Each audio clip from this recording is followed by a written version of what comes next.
ganda nitong umaga, pagkat si Jesus ay ating kasama. Suliranin di alintana, isip natin ngayon ay payapa. Siya lamang tangi nating lapitan,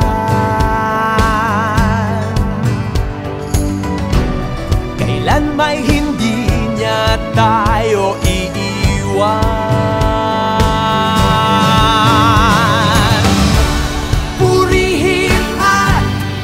Bandila, kabutihan niya't mga gawa.